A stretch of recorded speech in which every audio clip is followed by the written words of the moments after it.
by the gamers and how to Welcome back. gamers to do it. Yeah, I always make those time promises. I'm not sticking to them. Not good. Come back to you. I promise there's no negative feedback loop, so that I will not learn from it. Bad luck. All right. Yes. So now we come to the actual part of this day, and then we will. I promise you, it's a bit of a dry and messy side. But first of all, but it's incredibly general, meaning you can apply it across most of your papers and hopefully your thesis. But on the other hand, you only need to hear it once, hopefully. So several times. Oh, several times. There you go. So then it's the second time already anyway, because most likely you have heard this already in which course? Scientific methodology. Ah, right. Wonderful. I hope. We'll assess that. We develop synchronicity. But so more generally, but more specifically, so I think it also will help you to first of all assess what good literature overviews of service look like. But you are in the position to write one yourself. Well, as one of the options, right? So for the final paper that you're delivering. So you can apply this, of course, on a smaller scale. So we're not expecting you to a very comprehensive literature review over 16 pages and so on, even though it would be an interesting idea for the future. But you rather focus on your area and do what you explore there. Okay, what are we talking about? Well, first of all, why do we do reviews? I don't know. I'll ask you in a second. What types of reviews exist already anyway? And how you basically approach this, right? So a bit like we're going from a big picture, okay, why do we do this stuff, right? So what is out there, and actually how do we do it, right? Develop a bit of get a procedural insight as to how we approach this. So why do we do literature reviews? Did you ask this was that asked in the scientific methodology course? Yeah, so cool, just repeat, it should be very quick then. If you're looking for something specific, you need a systematic method to look through all the vast libraries of literature that exist before you hope to find something useful. Yeah. Good. You need to have yeah, okay. So, but still, why don't we just go for it and write our paper first and then think about the related works? It should be repeatable Good. for others. Well, we still don't look at other people's paper. Just write our paper and make it repeatable. You don't want to repeat what's already been done before. Aha! Why is that? Well, you can repeat it if you're testing it, but normally you want to know what's out there. That's right. So you want to know what's out there, right? So it's not like sometimes we have a bit of a software development perspective where we say, hey, cool, I did the same thing but with better tools, and Rune is burning to say something. Yeah, the other thing is that different projects get a little bit different results. So if you just pick one, you can pretty much argue a lot of things that aren't been proven or been strong evidence for. So sometimes you need to do it in a systematic way to provide that kind of empirical baseline, if you want. And so in medicine, for instance, if you haven't seen a meta study on any drugs, you don't really trust the individual report because sample sizes vary and the type of people vary. So until they've seen the meta study for that studies a large number of individual projects, you don't really trust it anymore so far. So yeah. So there's also with discipline depends as well, right? So, but I think one of the aspects that's important for us to realize is in the context of again, software development, it's not like software development. Oftentimes you feel, well, I do the same kind of engineering, but better, right? So yeah, of course you can do that to a certain extent in a scientific context, but it's important to realize it's not just saying what you do, but it's really more important to help someone, enrich the community as a whole, right? So fitting your piece into a puzzle that already exists, basically, as opposed to showing off that, WebAssembly is a better way to do something than JavaScript was. I don't know, right? So other points? What's the other benefit of literature reviews? And you can see it both from a producer side, meaning the ones you write, but also the ones you read.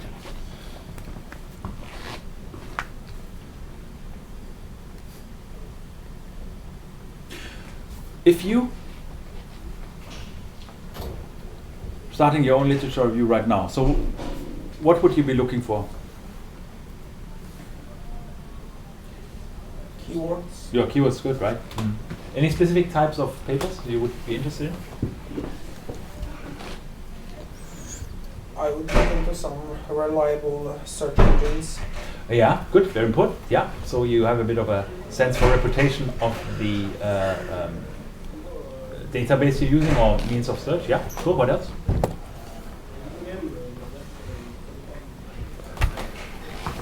Publishing date.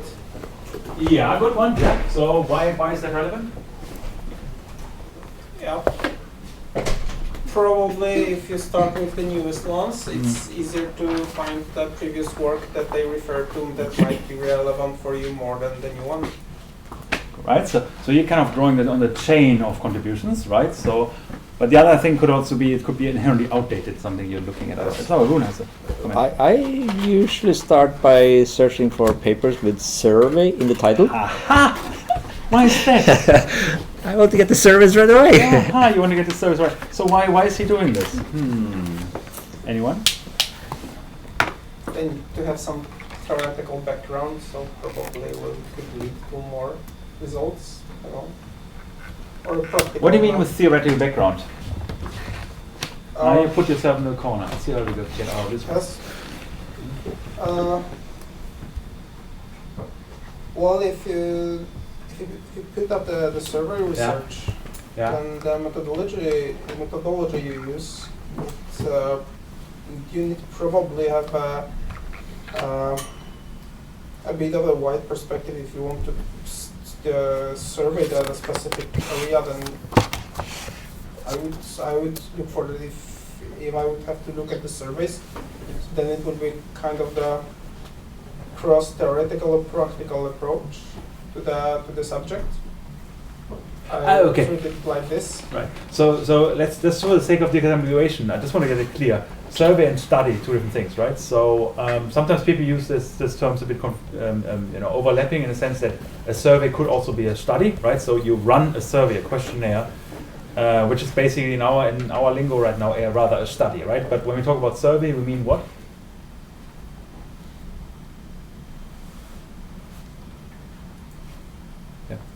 Survey could mean either a pen paper questionnaire wherein participants fill in the information to the question. Yeah, type 1, yeah, and the other one? And it could be also a computer-based survey, or it could be a verbal interview which is very qualitative and it's not something that tick and then do it and finish it. Good. So, all right, but it's still type 1, right? So that's the study sense, right? So you're doing a study, you want to figure out, what's the value, psychological effects of serious games for dangerous drivers. So, right, so then you can do that either using computers, you can do it paper-based or orally by interview, right? So, but they're all still in one context of a study, right? So, but Clara is telling us what the other type of survey is. To mean an overview or something. That's overview, right? So you can go and look at ACM Computing Surveys journal. Right. It's all about journals in the field or ACM or computing in ACM machines. computing, yeah, unfortunately, but that's right. That's right. So it's just to be clear about the terminology that we're using. So this would be a study that you're having, right? So, but operationally, you could call it a survey, right? Because that's how you think about it. It's how you think about the instrument that we're using, right?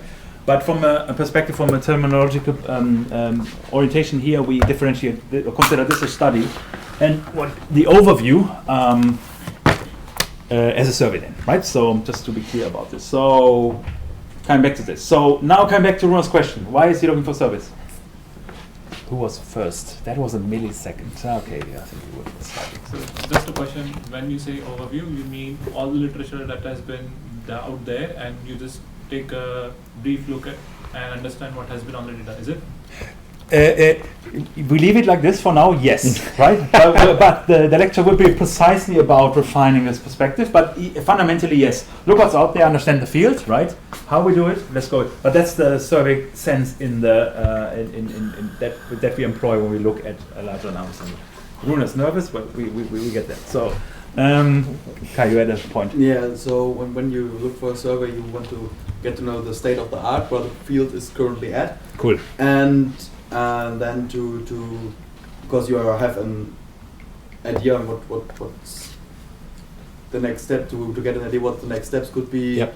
or whatever you take, you are always doing like a literature review to get something from it. Yeah. So maybe to figure out where the next step could lead, where maybe somebody was mistaken, where an idea was not very well crafted, Yeah. something like that. Right, objective.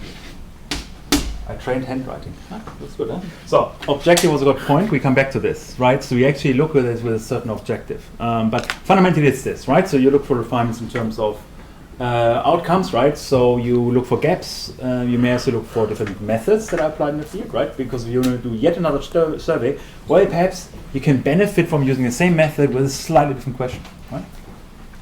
Alternatively, conversely, you could say ask the same question but apply a slightly different method. So we'll see. So there's different pathway of doing this, but just some pointers. So here, that's the cheapskate way out of this. You actually want to know what data is out there you can actually use already. Perhaps you don't need to do that study per se, but you actually can work on existing primary data that others have collected but never analyzed, right? Because there's a bulk of this out there, especially if you look, of course, in other scientific fields, like, for example, computer vision and so on, or classification problems, machine learning and so on. There's heaps of data sets, standard data sets you want to work with. And now, in this discipline is less common the case, of course, but sometimes you may still have access to data that you may otherwise perhaps not be able to access in the first place, right? So, for example, you want to know about the food consumption behavior in a small Nepalese community. That's really, really hard if you kind of try to, gather data yourself. If you have the data, however, you may be able to apply them to your new method or interpretative approach. Okay, reuse. Evaluations have been done. We get to why do we have multiple evaluations? We get to this as well. Techniques, methods have been applied. And of course, to link it to your work as well, right? So you have an objective. It comes back to Kai's point a bit, but sometimes if you want to showcase something, in your case, for the paper, it could, for example, be the specific paper, right, that you want to aim at. I want to show insights into psychological effects of serious games, perhaps in a given community and so on. You can refine this. But then it helps you also to guide and structure a bit. Tell us where the work sits, right? You're not just outlining, you're not just a library outlining the entirety of the field, but actually you relativize it with respect to some objective that can be your work or a narrow set of constraints that you give yourself. And yes, you mentioned, further the field in different area. So it has actually two benefits. One of them is, of course, the allowing others to easier relate to your work. Meaning, if you relate to work to theirs, they know how your work is related to theirs, most likely. That wasn't useful, but you probably get the gist. So in case they ever come across your paper, you already see how it relates to your work, really, right? Or to the field in a wider sense, right? Also need to bear in mind, when you start writing in your master's context, you want to be clear what your community is to some extent. Well, especially if you go beyond this, because it's really more like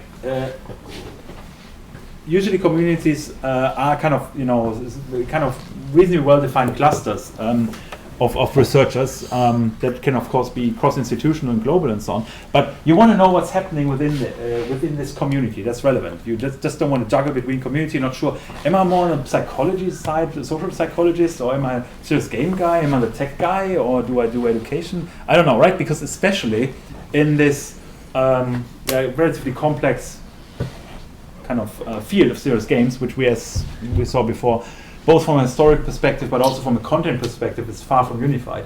It's really important to figure out where you fit there, right? Do you have a comment? Okay, go. Yeah. And to validate some certain findings. Good. All right. So it's basically, I give you all the slide sets, so you don't need to necessarily copy them if you want. But those are some basic points in no specific order, but they give you some reason why we do what we do.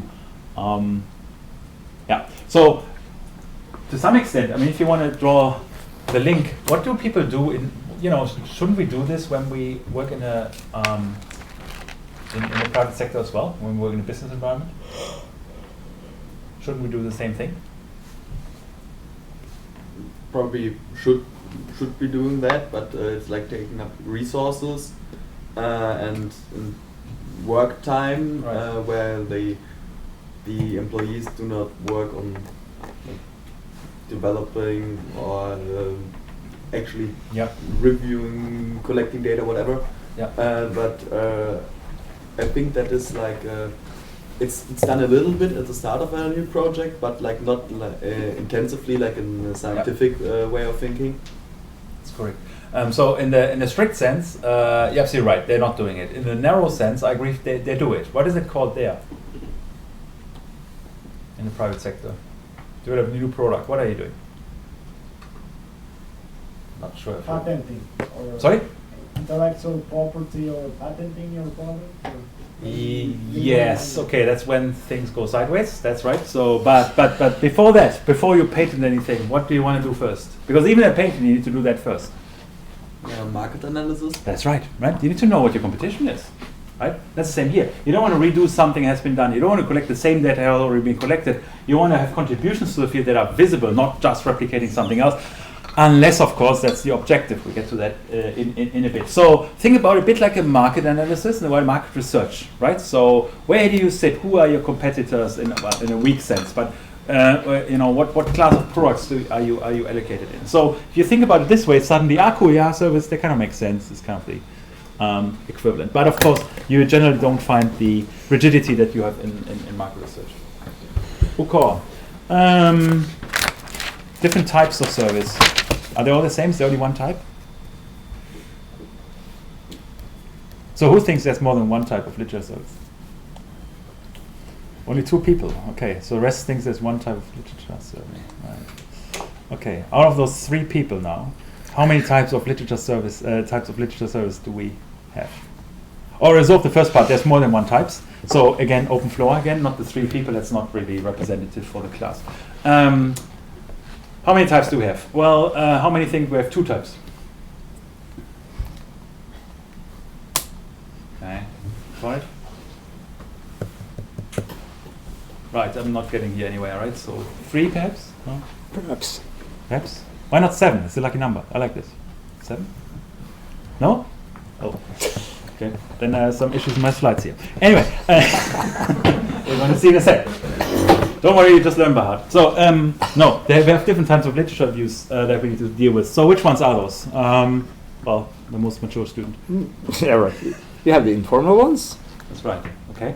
And yeah, you can have them systematic, and they That's can right. be even structured. Yeah, there you go. So you kind of listed it all comprehensively. So there are different labels for the thing, but some that they're relabeled weirdly and wildly. But it's fundamentally 3 basic structures that you find. And depending what kind of paper you write and what your angle is, they may actually vary, right? So the most often referred to, and Rune mentioned it just before, don't trust any medical study that didn't have a meta-analysis associated with it, or meta-study. What's that thing about? Meta-study? You know this. Every time you look at your favorite hair product or hygiene product, you probably look for the study results, don't you? But at least you're checking that it's not tested on animals, right? Oh, neither. Okay, that's exciting. Well, probably start doing this. So anyway, but what is the meta-analysis? What does it do? Isn't it written there? Takes a long time to read. That's the reading thing. Okay, forgot. I need to use my picture. Sorry for that. I do the picture thing. So no, basically, it's you are not necessarily performing. You're not performing a study yourself. You're rather evaluating other studies. Right, so you're doing analysis of analyses. Does that make sense? You look at other studies and see, okay, and how far do they relate in terms of, what we actually want to research? What's the difference in terms of methods they apply, right? So, do they, for example, do qualitative or quantitative studies? If that's not so much in the medical context, but I'm generalizing here.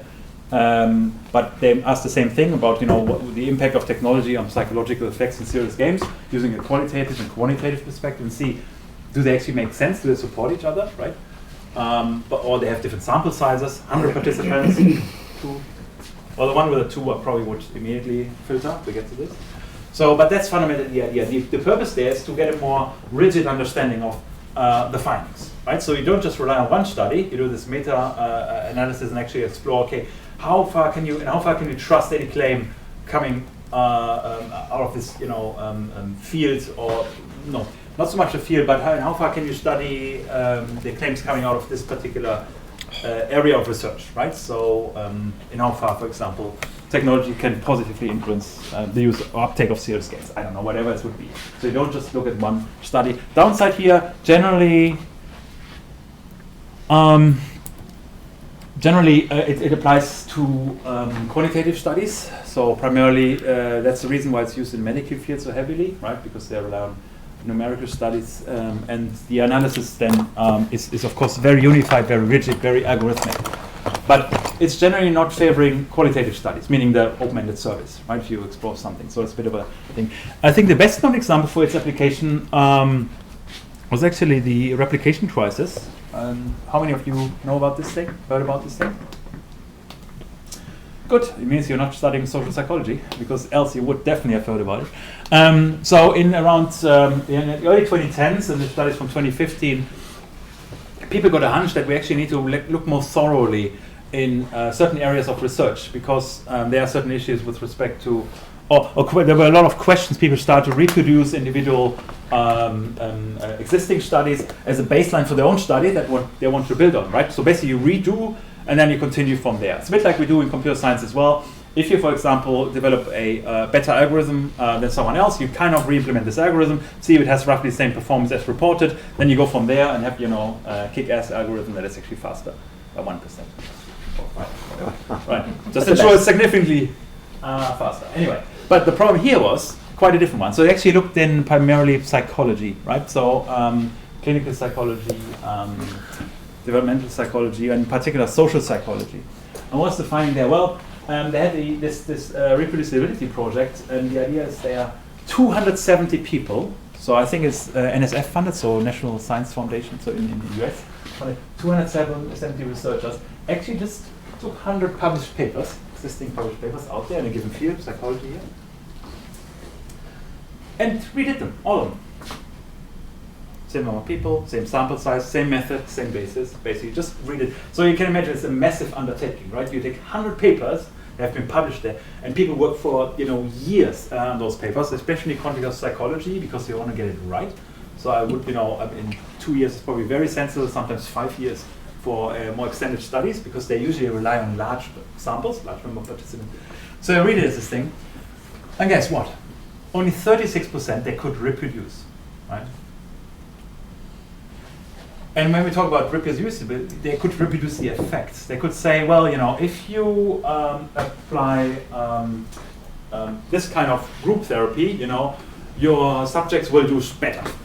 Right? So they could replicate this effect 32%, but next to none could replicate the effect size. That is, by how much they actually did better or worse. So basically, basically putting a finger in the air is probably roughly as good. No, it's actually better than reading a psychological study if you want to make a claim about social psychology, right? So that could be something you could derive from. 36% of studies, you could just retrace that, whatever they claimed is probably about right, but only roughly. No one has any clue how much actually is. And of course, actually is always tough. Effect size is hard to establish, especially in like science like psychology, where it's often relies on human subjects and so on, but who knows? But the scary thing is that the 64% are highly referenced, exactly, and be used in the further research. So that's correct. So here's the thing of science and this standing on the shoulder of giants problem, right? Because we ask you to do literature reviews, right? So you need to do background checks on papers and so on, hopefully cite them. One heuristic you most commonly apply when you deciding whether to use a paper or not is, how do you know? Does it agree with what you're looking for? That's cool. Yeah, I like this one. That is, that's an honest answer. Yeah. that is the serious stance. Yeah, that's good. That's the hack your thesis approach. Yes, okay. But you have a comment, Kai? How often is it cited by others? Yeah. So especially if you don't know the field, right? A good heuristic is always how many people actually looked at this paper and considered it useful, right? Because law of large number, it probably will be about right on average, right? But problem is, if you any one of those 64% of studies and they're highly cited, and most likely they are, why are they highly cited? Most likely, They have to be elected somehow. Yeah. So and it boils back down to discipline, because if you do social psychology studies, there's an ample amount of different studies going on. And in journals, there are a number of journals, but generally journals are ranked by, by quality to some extent. And as it stands, most journals actually look at this primarily. So the stronger effect size you can actually provide. So saying by introducing serious games in education, you can increase the result, the exam outcomes by 65% of the average students between 9 and 13 or whatever else. And they read the 65%. Well, that's scary. I need to look at this, right? So of course they review it thoroughly to some extent face value, because you will not replicate the entire study, but see if it makes sense methodologically from the questioning point of view, the evaluation and so on. But if it is a large enough effect size, then chances are this thing is going to be published somewhere quite visible. And so it's not just hidden away somewhere, but it's actually, you have a decent chance getting it seen. But if you claim, oh, I have a temporary improvement of 3%, temporary being half an hour, then it's probably far less likely that you get this published in a kind of high-cited journal, very important journal, right? So there's kind of a self-reinforcing effect that you drive for high effect sizes. Conversely, you reduce the reproducibility piece. I think in this case it's also a design bias, because you would like to pick the ones that are, if you have to choose 100, you're going to choose 100 that are well known. Yeah, they did. So here is also a bias in the selection of the meta-study here. But that's correct. That's another one. Yes, they can bias in a meta-study, but taking 100 samples across the most reputable journals, something we would seriously need to consider if we want to publish, because they're in the highest tier. You can't just ignore it, even if you have a sample bias in there. This number doesn't really matter. It's just an alarm signal. That's enough. It's very much an alarm signal, because if you can trust these ones, what can you do with the rest? Don't tell me to redo it in computer science. Right. Please. But it's much the same as like that percentage, that final effect size is the one that ends up on the shampoo bottle. That's so right. like in marketing and whatnot. That's another point. That final number is the only thing that most people will ever see. They Exactly. don't go read it. Exactly. No one cares about statistical significance. What the heck is that anyway? I don't know. Whatever. No, of course, you're right. That's exactly, because it puts a number to it, right? How much better is this actually, right? And this has led to the whole problem. Basically, what I want to get at, you have a comment? I just was wondering, is it planning for this reproducibility project? Because this 100 arbitrary chosen. Not arbitrary, No. Yeah. How they were chosen? Maybe there was already something that it was doubted in, or somewhere. That's what Runa was saying. They used set of very reputable journals. I don't know Bahara now because it's not my area. But and they looked based on citations, because they wanted to establish. Okay, you want to draw conclusions about a field. The field is largely characterized by this dependency tree of citations, right? Meaning if you get the hubs, meaning you get the papers that are most influential, seminal papers typically, right? That really is kind of an eye-opener with respect to a particular insight. If you look at those ones, most likely you can representatively sample the entirety of the field, right? Because if anything, if you have a paper that has 1,000 citations, right? Any of those 1,000 papers that depend on it, to some extent, with certain probability, will be influenced by the paper, right? Either by changing the research design, perhaps by borrowing research design, or relying worse on the data, right? So, so basically, you kind of develop representativeness. You're right. There's selection bias in there, but in this particular case, it was to somebody tend very thoroughly to actually sample the field more or less, because you can't replicate everything, right? So you go to the core contributions of the field.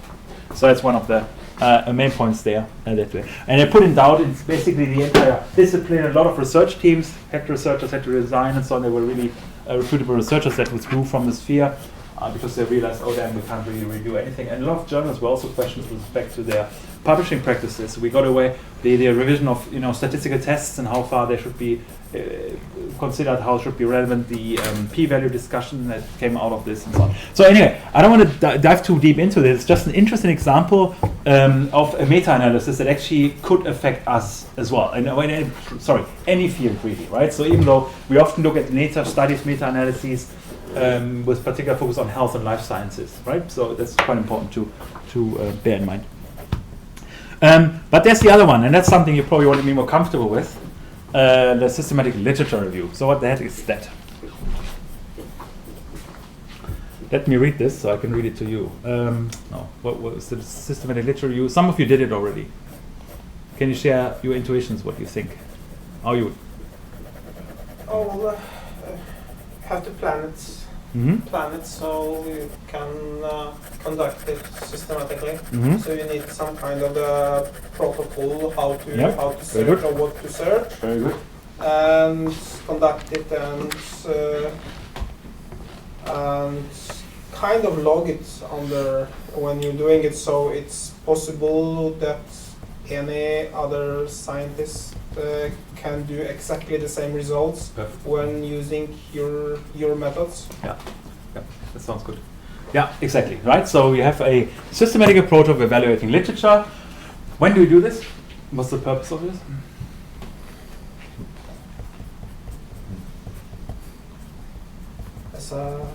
I guess as for every research you need the insights for the field you're supposed to do Yeah. the study. Yeah.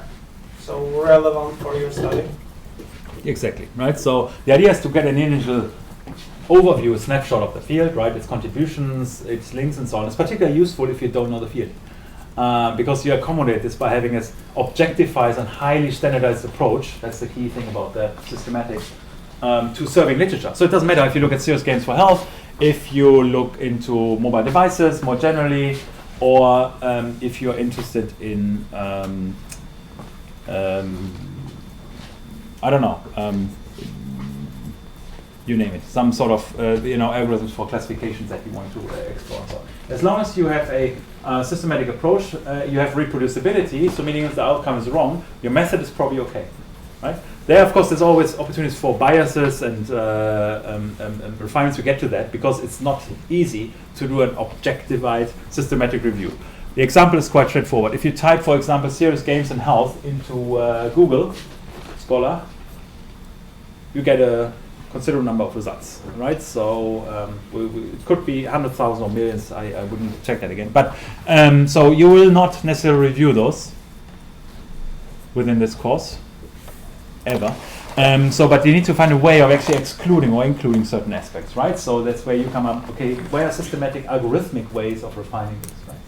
So it's quite important. You need to be explicit about it, you need to be systematic about it. And then at the end you appraise quality. That's the trickiest bit because that's again where subjectivity comes into the play. But again, for documentation you can accommodate for this. So that's the other type. We talk about this more as well. I just want to highlight the three big types. Meta-analysis, systematic review. And there's one other one. What's the last one? The one you most often see. Probably. Doesn't matter. Okay. Yeah, more narrative accounts of literature review, right? So highly disciplinary related. So it's basically more like an exploratory overview. I tell you what the literature is roughly about. So it's more strongly written from the researcher perspective. So strong subjectivity. The research objectives are sometimes not as clear, but generally it's meant to support the narrative of that very work as well. So basically it guides the flow, so you're actually moving through the field until you arrive at wherever the author or researcher wants to end up in order to address their research. So it's kind of a bit more loosely coupled. There can be systematic approaches to it, of course, but they don't need to be as refined as, for example, in the systematic literature review, not as documented, of course. Often it relies more on qualitative insights and theoretical perspective. So, for example, if you have a very established researcher in a given field, they just highlight their view of what the theories in the field look like, and then continue on from there. They don't bother with doing a systematic literature review. So it's kind of strongly related to the researcher, but also the experience that the researcher has in the field as to whether you want to, and of course the purpose of the paper that you want to write. You find it very often in thesis, sometimes a bit too often, that they take the narrative account, which has one benefit: it guides the flow in the sense that everything becomes very readable and it feeds into what you have to say as part of the thesis, right? You basically guide the very selective exploration according to your objectives that you seek, right? And preferably, of course, confirmatory results. Don't say anything critical, of course. No, never. That would be falsification. We don't do that in science, don't we? So here, this is a strongly much more subjective perspective. Anything you want to add at this stage? I'll get back to this more.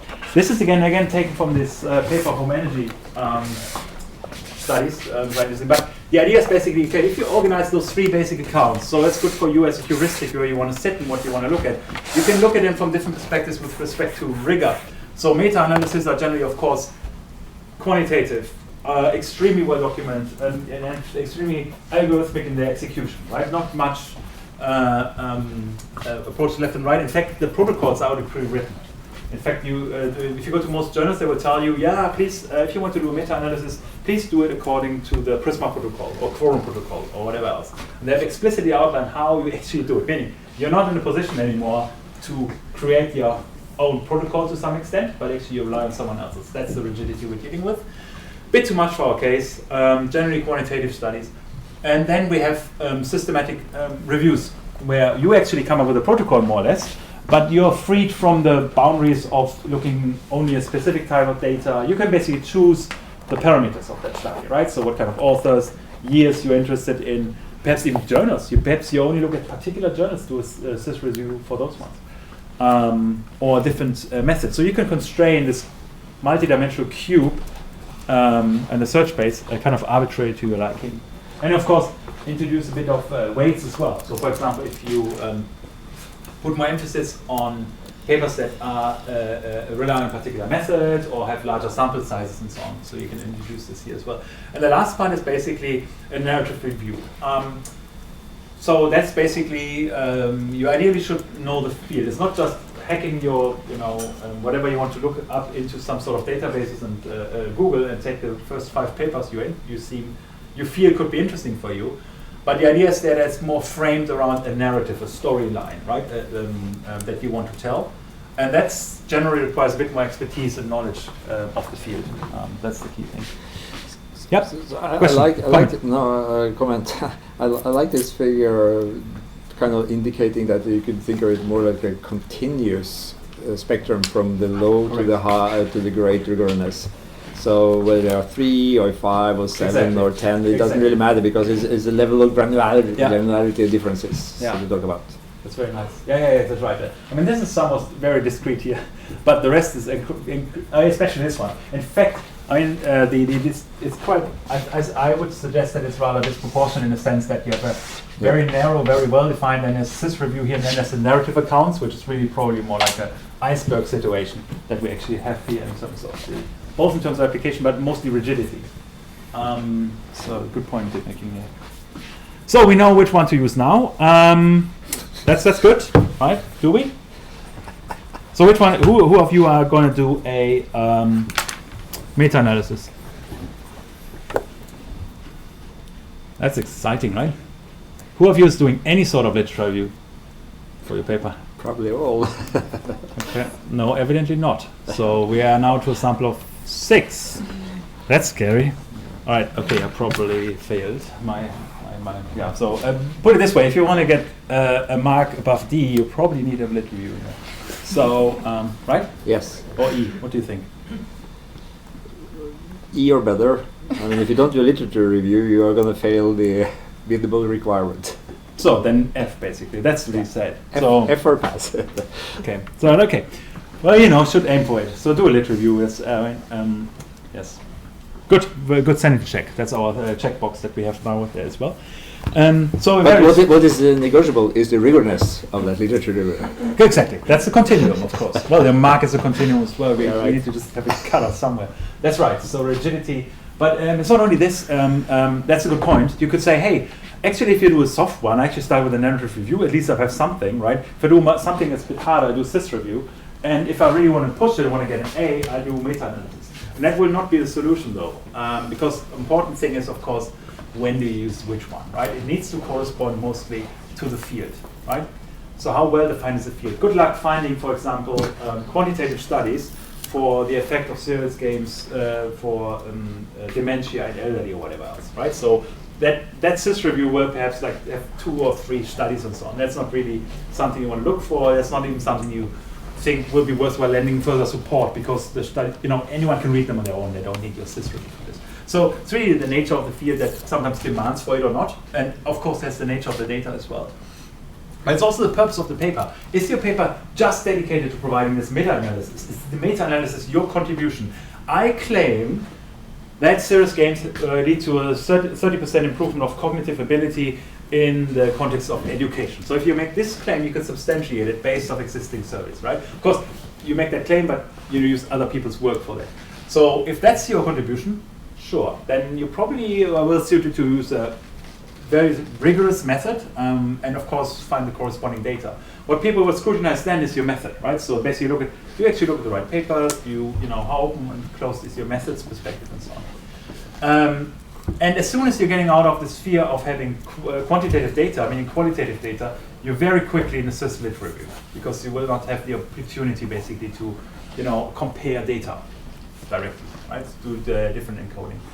The other one is, again, knowledge of the field. So if you're writing a research paper, you want to provide a genuine contribution, you will not spend much time on the survey bit. You will have a brief literature, quickly hones in on what you want to do, and people either believe you what you do, because you are established in the field, or someone else will pick up on it and contextualize your work more comprehensively anyway.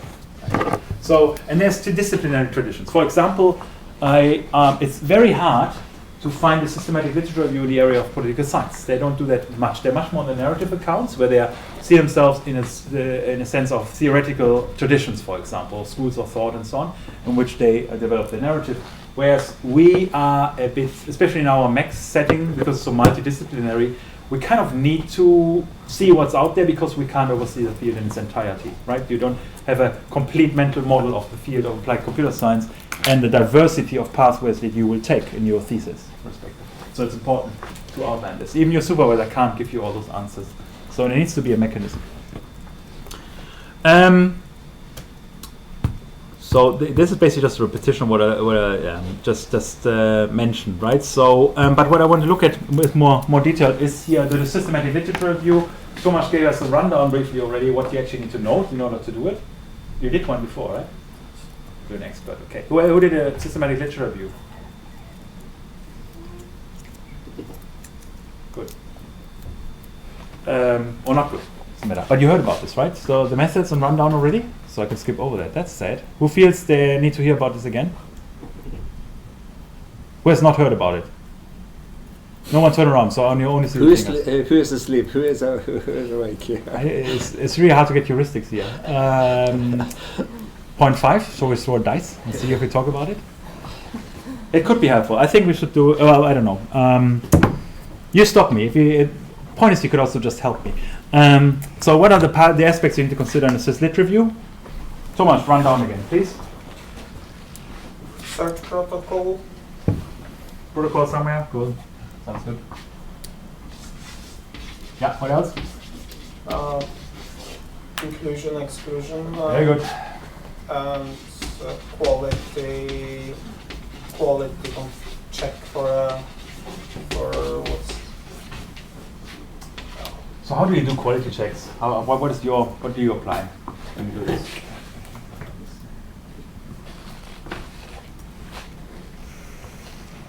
I guess if you don't have an expertise in a field, you have to rely on other works that maybe cite the paper. Good. Citation count, right? So could be a quality heuristic you can apply, not necessarily always a sensible one, but a possible one. What other one? Just one other one? Sorry?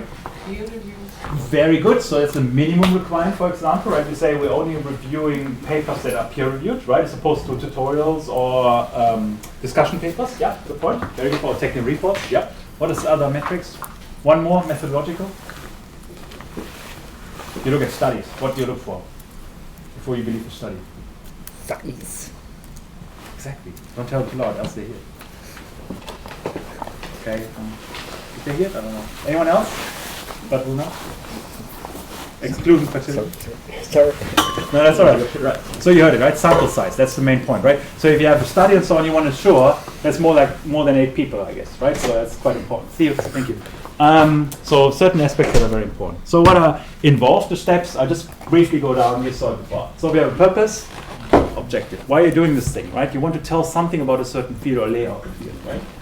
There's a bit of a draft protocol and team development. So if you have larger settings, you try to kind of have a team associated with this. And the problem is, because if you're scouting 500 papers, guess what? You're not doing it alone.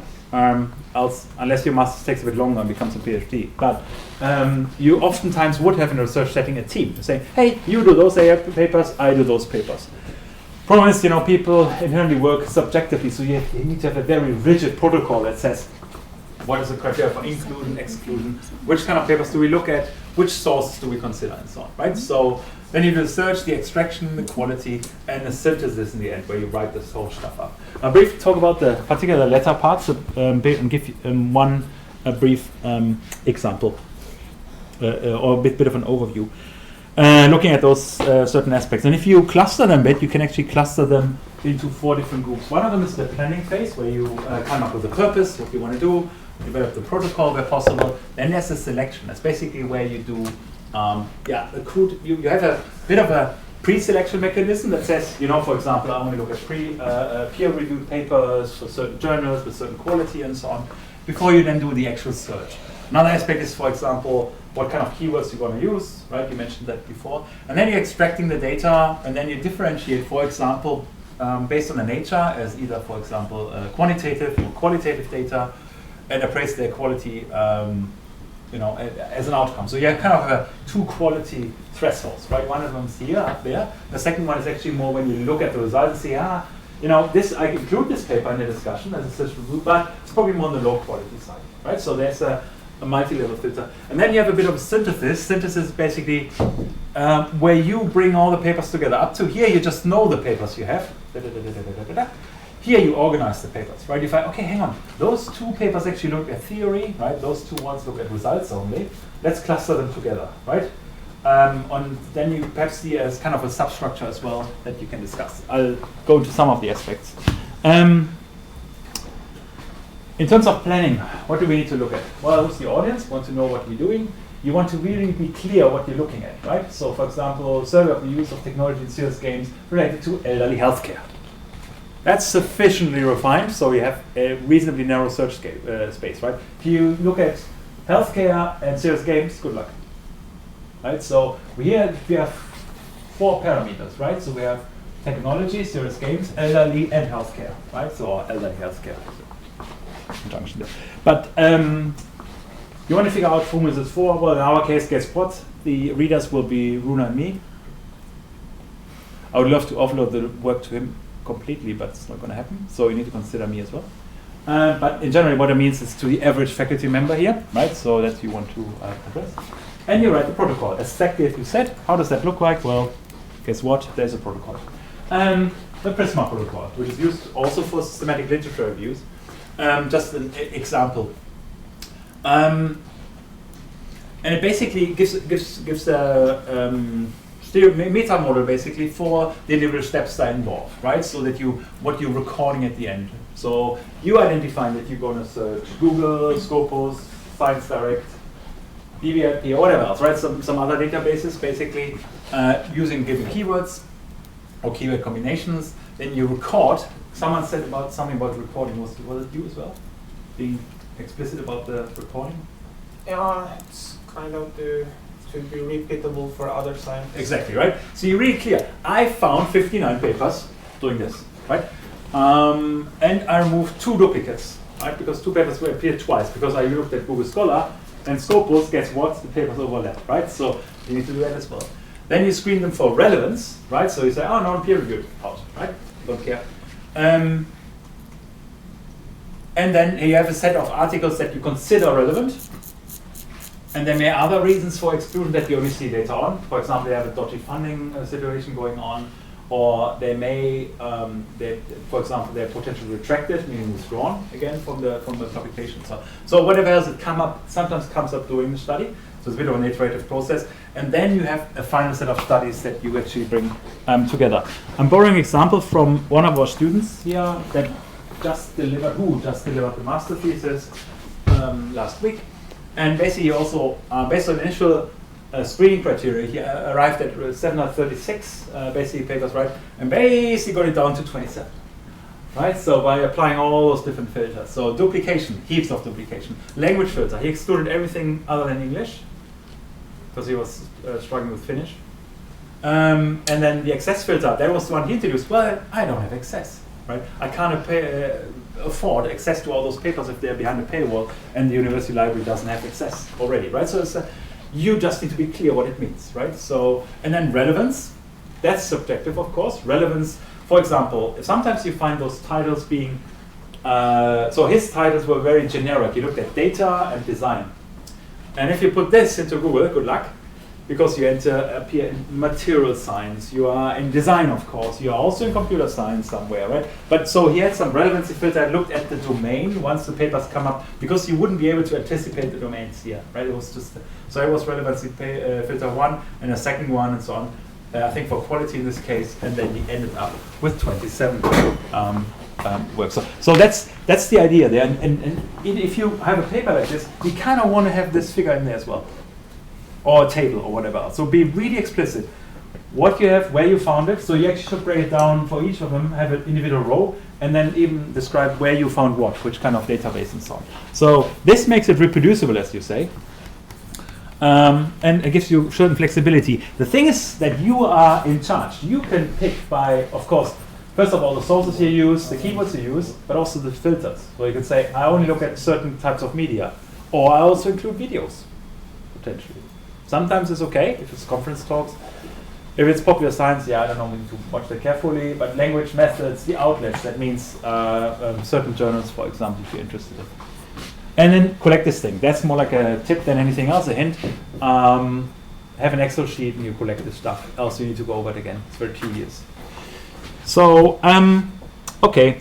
Well, then you have extraction. I leave the slides up there because I'm running out of time. It's really sad, but it's good because then you can wake up again.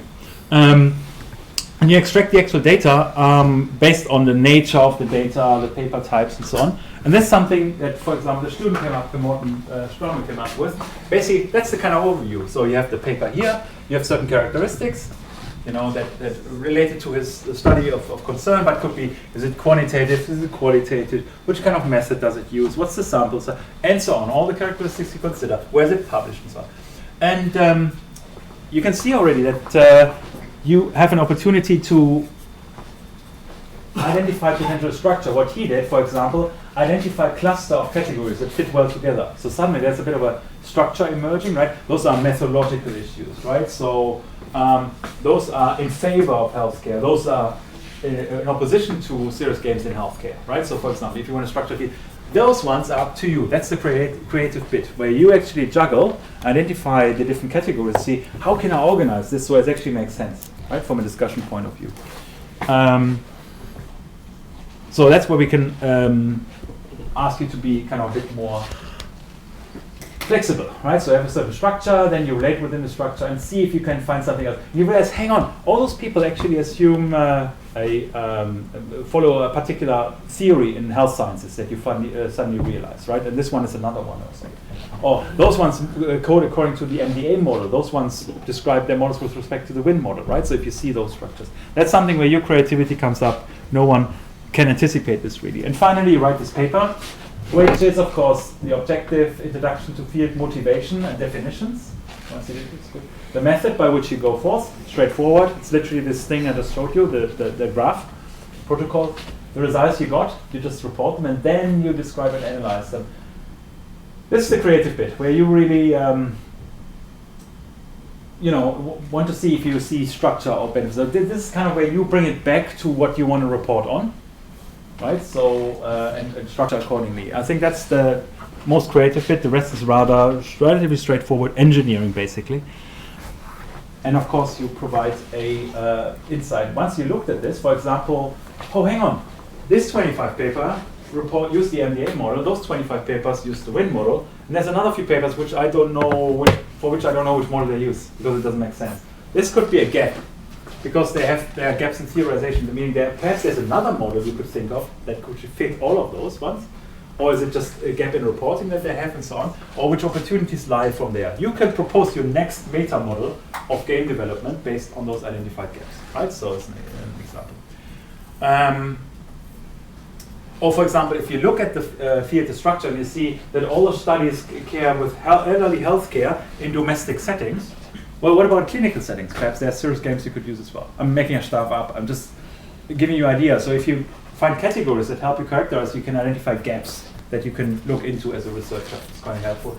And if you are not able to provide the results, meaning the hard data and so on, in the paper itself, put them in the appendix, right? Everything should be there, the protocol, of course, as well. So it doesn't necessarily mean that you got it all right, but in any case, it's reproducible. And that's a pretty desirable outcome. The good part is, it can also be applied by a relatively newcomer to a given area, right? You don't need to be an entrenched researcher to do this. That's really you getting to know an area, and that's something you need to do anyway. I think, depending on what you study or how deep you are embedded anyway. Okay, so that's it. So sorry, thanks for spending me those few minutes. So we have 3 different types of lit reviews: meta-analysis, qualitative, medical science, very rigid, given protocols. Sys-lit review, you make the protocol, independent of data, very systematic, reproducible. Comprehensive overview of the field, objective, narrative review, expert perspective, highly subjective, follows a given narrative or train of thought, often used sometimes used in thesis. Especially also used for fuzzy fields where the boundaries are not really clear. Sometimes that's got one way of navigating it without expanding the page count. Cool. Well, thanks for your time and your patience. Was it all a repetition from what you learned before? Not quite. They went deeper, right? Didn't they? Good. Then we do it next week. No, not actually. Next week going back to Sys games. We just want to get this out there because it's important for your final paper, right? So there's slightly more on the slides. I put them comprehensively out there so you can just browse through. It's quite straightforward. And next week we're looking at some psychological models, player types. And the week thereafter, Runa's giving his education talk. What I really urge you to do is to figure out, so I hope for a bit of self-organization here, to figure out who your partners are in the context of the student lectures, right? Agree on this. Where I highlighted conflicts in terms of topics, see if you can weed those out, so disambiguate it. In worst case, get in touch with me so we can figure it out. Because I want to have this done ideally by next week quickly, so in worst case at that session, so you have enough time to prepare. Then you can allocate and to start thinking about your time slots, right? Once you figured out with whom you work and so on. So you can just indicate, I want to have that time slot. Please don't override each other. So if someone picked your favorite time slot and they came slightly earlier, be nice to them and just leave them that time slot. Again, there's a revision history in Google Sheets as well. I can figure it out in case of disputes. We should just check it. Cool. Thank you much. Quick question. I agree. Yep. Nobody else picked news games. So do I write it alone or? 2 ways. Number 1, post it on Discord. Say, hey, is anyone else who wants to switch to news games? Okay. Easy one, right? So see how it goes. In worst case, yes, you do it alone. Right? So Okay. Sure.